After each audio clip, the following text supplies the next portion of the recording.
The matter is going to start in 5 seconds. Start. Madam, I would like to speak on several items dealing with the various aspects of the operational side of the Indian Railways. Firstly, we have to take into consideration that after partition, the Indian Railways had to bear a great strain.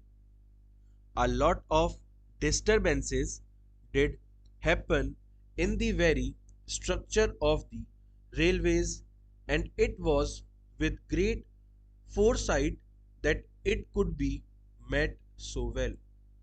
The first thing that occurs to us is about the rolling stock.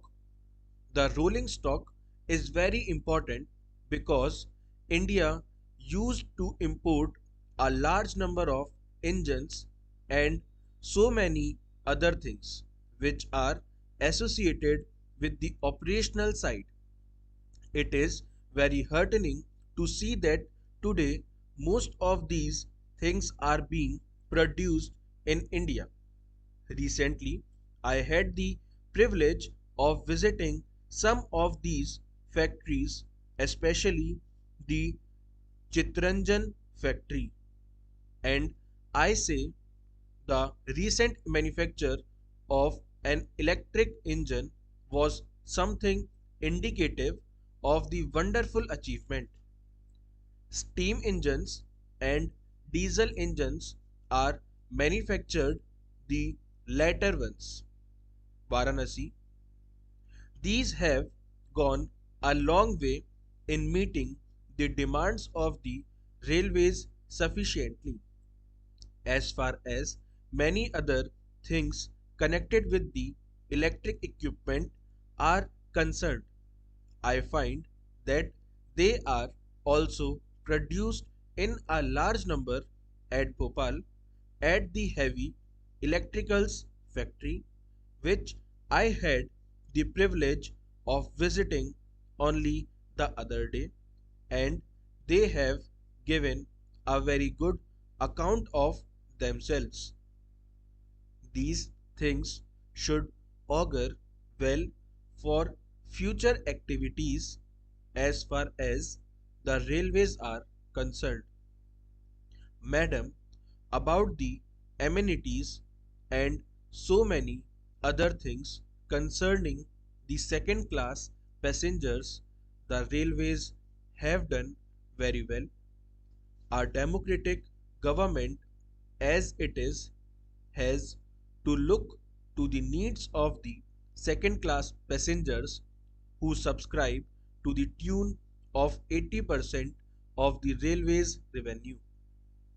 Installation of fans in coaches, construction of passenger halls, and above all, the abolition of the invidious distinction about exit and entry of the passengers do speak very well of the administrative side. And apart from the amenities, the existing thing that we see is that those people who have been working, I mean the railway staff, have also been accorded a number of facilities. At some places, it was a heartening scene to see students taking wholesome meals which were subsidized by the railway administration. These are some of the points to which I have to draw the attention and to which I have to draw your attention. After having given my thoughts to these things, I would like to speak on certain matters which have engaged my attention currently. Madam, I feel that at this hour we have to devote our attention to saving every rupee that we can. In that context, I say that as far as construction of buildings is concerned, it should be done in the same perspective.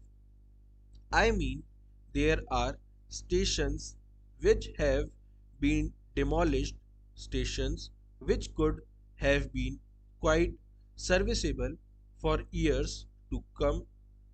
There were some very good stations, they were quite strong ones. Some were given a new look. At this hour of emergency, when we need every rupee to be saved, this has to be given serious consideration too. The second point that I would like to bring at the notice of the Honorable Minister of Railways is that as far as the narrow gauge railway lines are concerned, I have gone through some of their financial aspects and I am not really happy. I feel that as early as possible, the narrow gauge should be abolished because if you could save to the tune of rupees 2.5 crores annually and the same could be invested in converting the line into broad gauge or even meter gauge, that would be a better project. I understand that the Railway Board is also giving serious consideration to this aspect of the thing. Now, I would like to draw the attention of the Honorable Minister to a very important factor, as is the progress made in other democratic countries in the matter of our railways. Also, we should try to make it more modern. We should rationalize it and also make it modern in a manner which may compare favorably with the railways in other advanced countries of the world which have gone much ahead of it. I mean, in the connection that our research, designs, and standards organization should be given more I can consideration than has been given to it so far.